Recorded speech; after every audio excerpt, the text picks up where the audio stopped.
Viernes, 11º día del mes de abril año 2025. El mundo sigue sintiendo que lo que ha ocurrido esta semana con los aranceles de Trump pueden haber causado una herida de no tan fácil reparación. No solo en los mercados, sino en la pérdida de confianza global en la sostenibilidad de la economía americana, en la solidez de la propia economía americana. Han sido los bonos, como venimos marcando desde el principio, los bonos americanos, las ventas aceleradas, el dinero que ha huido del activo más refugio de Estados Unidos, considerado hasta el momento el signo de alarma. Y sigue estando encendido. Vimos otra vez cómo los bonos americanos, según el plazo, pero sobre todo los de largo, sufrían con ventas en la última sesión en la que Wall Street volvió a caer. Duró muy poco, el enorme rebote del jueves se tornó en negativo, 3% de caída del S&P, 4% del Nasdaq.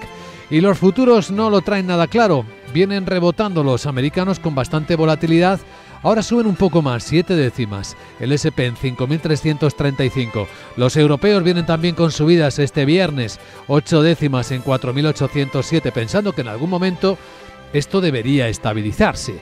Pero ya han escuchado a Ray Dalio lo que dice en nuestra sintonía, pero es que cada informe que se lee llama la atención sobre el mismo hecho, más allá de las palabras. Por ejemplo, escribe la economista de PIMCO, Tiffany Wilding, que está claro que la economía de Estados Unidos no ha visto un shock como este desde las décadas de los años 20 o 30, 1920, 1930 del año pasado. Ella estima que cada aumento de un punto porcentual en la tasa arancelaria efectiva promedio reduce una décima el crecimiento de los Estados Unidos y agrega una cantidad similar de inflación. No se vio en el dato de ayer, una décima apenas de inflación subyacente tienen los americanos, incluso una décima de descenso en la tasa general, pero ahora es difícil medir las cosas en medio de la turbulencia. Pero ella dice que la recesión de Estados Unidos, como lo dijo JP Morgan antes, es probable, al igual que la inflación subyacente. Es una imagen sombría la que van dibujando de una manera o de otra los informes, y que no parece percibir o ver de ninguna manera el gobierno americano. Esto ocurría en la rueda de prensa de ayer cuando el secretario del Tesoro, Scott Bessent, delante de Donald Trump, hablaba de lo que había sacudido a los mercados americanos y del mundo esta semana. La proporción de subidas y bajadas de 1 no es mala. Hemos subido 10, hemos bajado 5.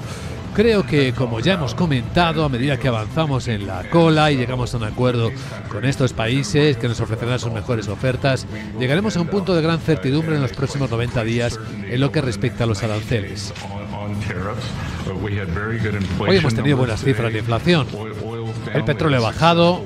Hemos tenido un mercado de bonos exitoso, así que no veo nada inusual hoy, decía, sin cambiarle la expresión. Bueno, pues ustedes juzgarán si es o no inusual lo que estamos viendo en los mercados. En este punto de la mañana en el que hablamos, las miradas siguen dirigidas al oro. Máximos históricos, activo refugio por excelencia, marcando un precio ahora mismo en Asia de $3.233. Recuerdan que estuvo por debajo de 3.000 esta misma semana. Sigue cayendo el precio del petróleo. Ahora mismo el Brent aquí en Londres está en $63.69. La caída más llamativa, sin embargo, puede ser, hablando de activos americanos, la del dólar. Estamos viendo esta mañana a un euro cambiarse por $1.13 y casi llegó a 1.14 en el momento de más tensión anoche cuando caía Wall Street. Las criptos vuelven a caer, pero no mucho. Tenemos el Bitcoin a $8.749, lo que significa que seguimos viviendo en una enorme volatilidad. Todo puede ser posible y rápido en las próximas horas. Puede pasar casi cualquier cosa. El índice VIX, que mide el miedo, está marcando esta mañana 34,60 puntos. Es decir, mantengan los cinturones abrochados, porque la guerra comercial sigue escenificándose sobre todo en un frente, el de Estados Unidos y el de China. Las dos economías más grandes del mundo están sometiéndose a aranceles muy fuertes. Vamos a estar a las 8:10, 7:10 en Canarias, hablando con nuestra invitada capital, que con su perspectiva en Hong Kong nos puede dar una aproximación, un análisis de inteligencia económica desde ese otro lado. Alicia García Herrero, economista jefe de Asia Pacífico en Natixis, nos contará en primera persona. Y tras ella, en la gran tertulia de la economía, con la socióloga y consultora senior en estrategia, Alejandra Nuño, con el investigador y profesor de Economía Internacional, Antonio Sanabria, y con el abogado Hermenegildo Altozano, daremos contexto a las noticias que hoy nos despiertan.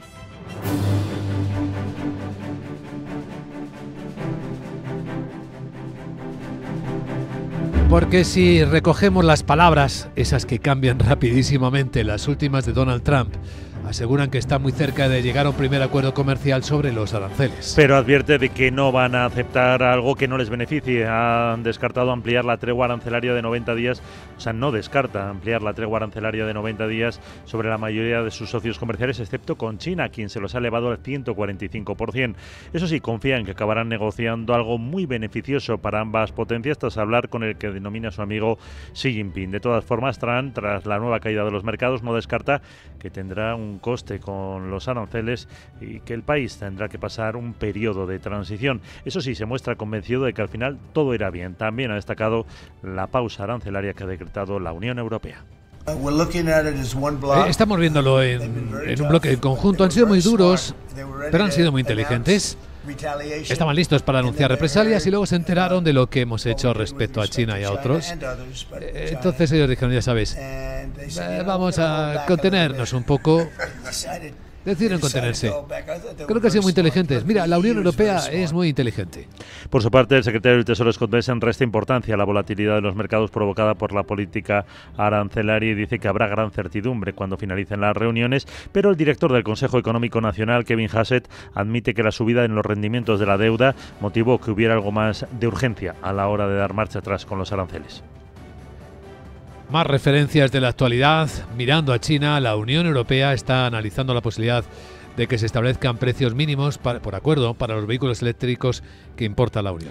La propuesta busca ser una alternativa a los altos aranceles que impuso el bloque europeo en 2024. Fuentes de la Comisión aseguran que las negociaciones ya están en marcha tras una conversación entre el comisario de Comercio de la Unión, Maroš Šefčovič, y su homólogo chino, Wang Wentao. Confirma el gigante asiático que las discusiones van a comenzar de inmediato. La Unión Europea exige que cualquier acuerdo garantice que los precios mínimos sean tan efectivos como los aranceles actuales, que llegan hasta el 45% para algunos fabricantes. Además, la presidenta de la Comisión, Ursula von der Leyen, y el del Consejo, Antonio Costa, van a viajar en julio a China para reunirse con el presidente Xi Jinping, según adelanta el diario hongkonés South China Morning Post. Estamos viendo numerosos informes que están calculando el impacto que sobre la economía americana van a tener los propios aranceles de Estados Unidos.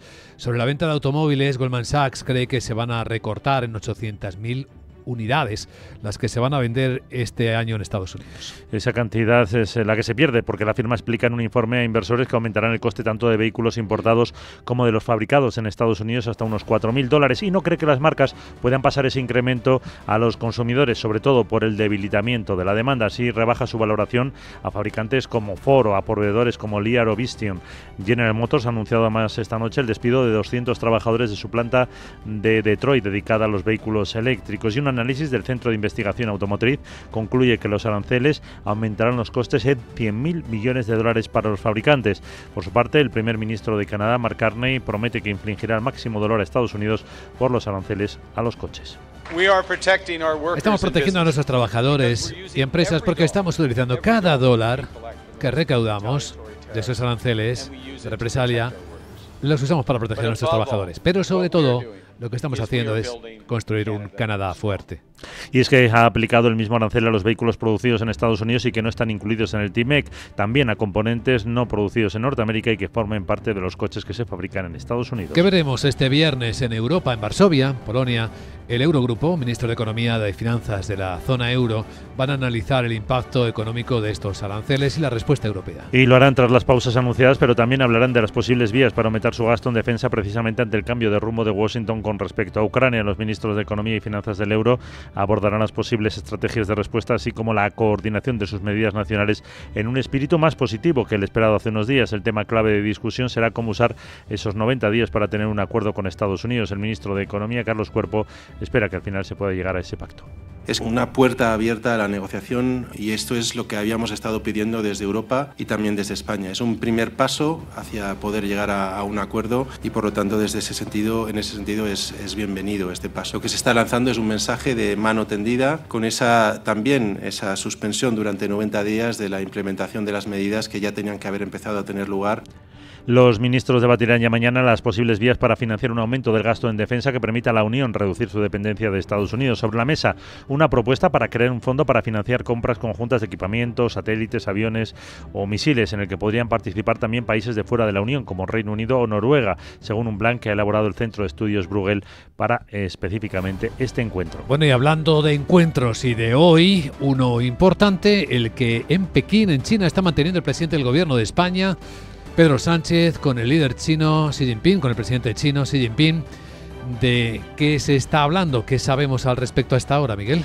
Pues le ha transmitido que ve a China como socio de la Unión y que España es un país profundamente europeísta. Sánchez, que llegó anoche a la capital china en plena batalla comercial, afirma al inicio de su encuentro que trabajará por unas relaciones entre la Unión Europea y China en las que imperen el diálogo y la reciprocidad, y que España va a trabajar también para favorecer unas relaciones sólidas entre el gigante asiático y la Unión Europea, porque contribuye también a la estabilidad y a la prosperidad mundial. Estaba previsto que Sánchez compareciera hace 12 minutos en la sede de la Embajada española en Pekín. Iremos contando al respecto mientras España entera se prepara para las celebraciones de la Semana Santa. Saben que AENA tiene previsto recibir 70.000 vuelos entre llegadas y salidas esta Semana Santa, que es un 11% más que el año pasado.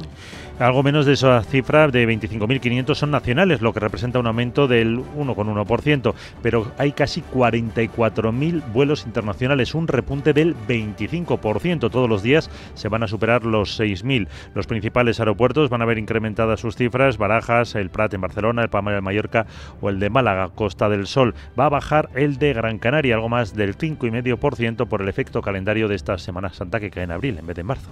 Así es. Bueno, y en la agenda, ¿qué más nos queda? ¿Qué más nos trae, Sara Voz? Buenos días.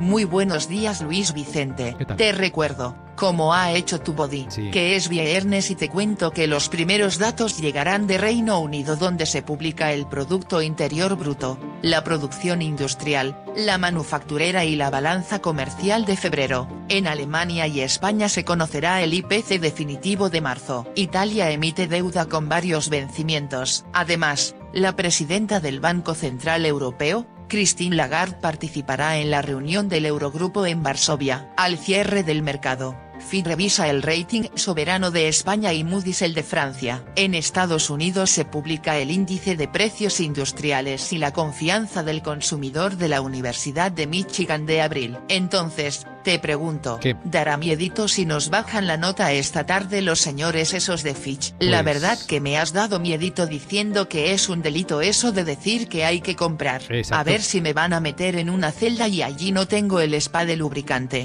Jeje. Por último, la Tordesillas ha dicho algo de una cesta de monedas, ¿no? Sí. ¿Ande está? ¿Cómo? A ver si me das una de esas. A ver. Jeje. Chao. A ver, querida Sara, descansa.